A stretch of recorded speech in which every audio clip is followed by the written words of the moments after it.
So we were not able to go into the Khazi Samadhi today. Maybe tomorrow we can visit there. Usually on the parikrama, we should go there and pay our obeisances in the Khazi Samadhi. It's a very important place, it's a historical monument, and it helped to support evidence that the real birthplace of Chaitanya Mahaprabhu was over here in Mayapur and not in Navadvip. So the Khazi is not different from Kamsa and Krishna Lila. Just as Shishupal and Dantavaka came as Jagai and Madhai, Kamsa comes as the Khazi. And Jarasandha also came as the Nawab Hussain Shah. The Nawab Hussain Shah was the ruler of the whole of Bengal. Very powerful. If you go to Ramakeli, you can see the ruins of some of the palaces which the Nawab Hussain Shah had. In that place, when I went to Ramakeli, they told me there are many tourists come there to Ramakeli, but they're coming because of the Nawab. They don't come because of Rupa and Sanatan, or because it's a place of Chaitanya Mahaprabhu, but they come to research the Nawab Hussain Shah. So the Nawab was the ruler of the whole of Bengal, and the Khazi was ruling here in Mayapur. He was like the administrator under the charge of the Nawab Hussain Shah.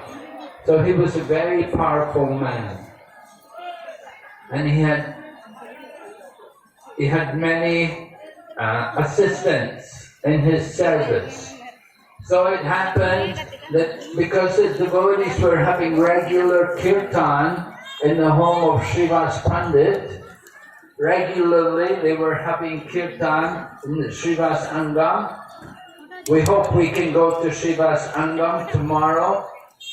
It's very difficult actually tomorrow to go anywhere because there's so many people everywhere. Even today, it's not very easy, but tomorrow will be practically impossible. But we hope we can go at least by the Srivasangam and offer obeisances there. So they were having kirtan, all the devotees were having kirtan there, and the news came to the Khazi. The Brahmanas, many of the smarter Brahmanas were envious, and they didn't like to see the Vaishnavas having kirtan and feeling happy having kirtan. So they complained to the Khazi. And the Khazi then went to the home of Srivas Thakur, and then they broke the Madanga. So Srivas's house is known as that. It's a place where the Madanga drum was broken. And that pastime, I think it will be in the drama. You see, the Khazi he came there with his cane, he broke the Madanga. Of course, in those days, Madangas were all made of clay. It's only in very recent times that you've got fiberglass Madangas and brass Madangas.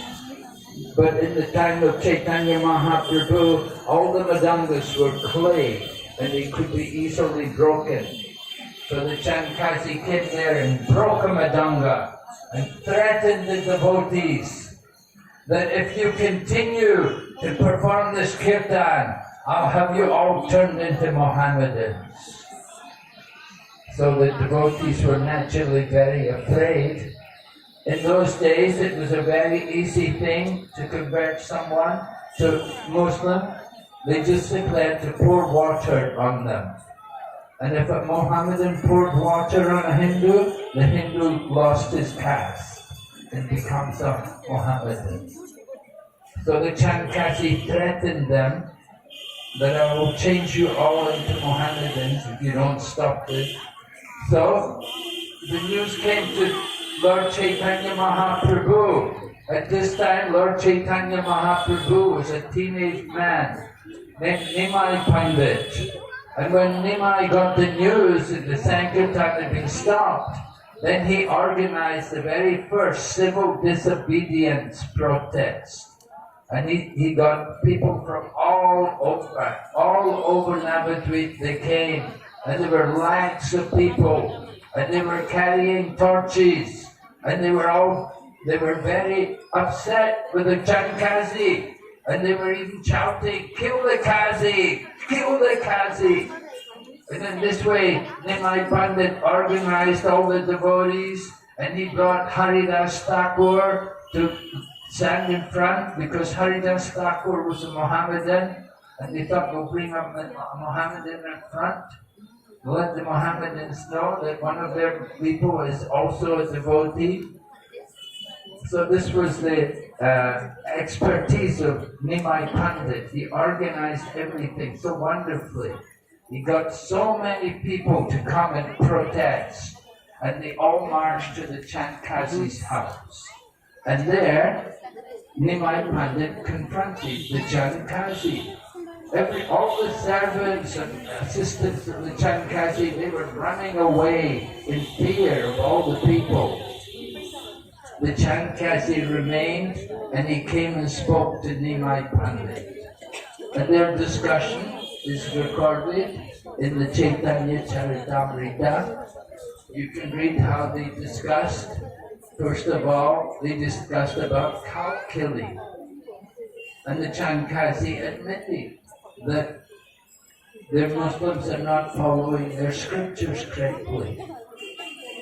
But he said that you Hindus also kill animals. But Nimai Pandit told the Chand Khazi, actually, not in the Kali Yuga. In the Kali Yuga, these activities are prohibited. And it was then that Nimai Pandit quoted 5 acts which are prohibited in the Kali Yuga. Ashwamedam Gavalambyam Sanyasam Palapaitrikam. Like that, he was describing how Padma Purana describes 5 acts which are prohibited. Of course, that was from a Purana which is more in relation to people in the mode of ignorance. There are 18 Puranas, 6 Puranas for the mode of goodness, 6 for the mode of passion, and 6 for the mode of ignorance. So sometimes people argue that because the statement acts which are prohibited in the Kali Yuga, because it comes from a Purana which is more associated with the mode of ignorance, it applies to these kind of people. It doesn't apply to people who are in the mode of goodness. So anyway, the Chand Khazi and Chaitanya Mahaprabhu went on to talk, and gradually they came to discuss the Sankirtan. And Nimai Pandit asked the Chand Khazi, why have you stopped the Sankirtan? What is wrong? Why you do not want us to do Sankirtan? And so the Chand Khazi at that time then agreed that, all right, you can go on and do your Sankirtan, and I promise you that neither I nor in the future any of my descendants will ever again interfere with the Sankirtan movement. Of course, the Chand Khazi also explained how he'd had a visitor in the night. After he had broke the Madanga, that night he had a visitor in his home. And a very ferocious half lion, half man appeared and jumped on his chest and threatened him that if you ever break that Madanga again, I will rip you to shreds. And just to let him know how serious he was, he drew his nails across the chest of the Chand Khazi. And the Chand Khazi opened his shirt and revealed all the scratches of the claws of a lion on his chest. So this is why the Chand Khazi was convinced to allow the Sankirtan movement to go on. And so it was a great victory for Nimai Pandit that he got the approval for his Sankirtan. And if you go to the Khazi Samadhi today, you will see there are two trees growing at the Samadhi. One is a champak tree and one is a neem tree. The champak tree represents the Khazi. Champak was a nickname of the Khazi. And the neem tree represents Nimai, Chaitanya Mahaprabhu, who appeared underneath a neem tree at the Yoga Peak. So these two trees are growing together. You can see the champak tree. It's a very old tree. It must be about 500 years old. Very huge. So this is the commemoration of this event of the Khazi and how Chaitanya Mahaprabhu got him to approve the Sankirtan movement. And the two are together. There's a symbol which the Vaishnavas carry.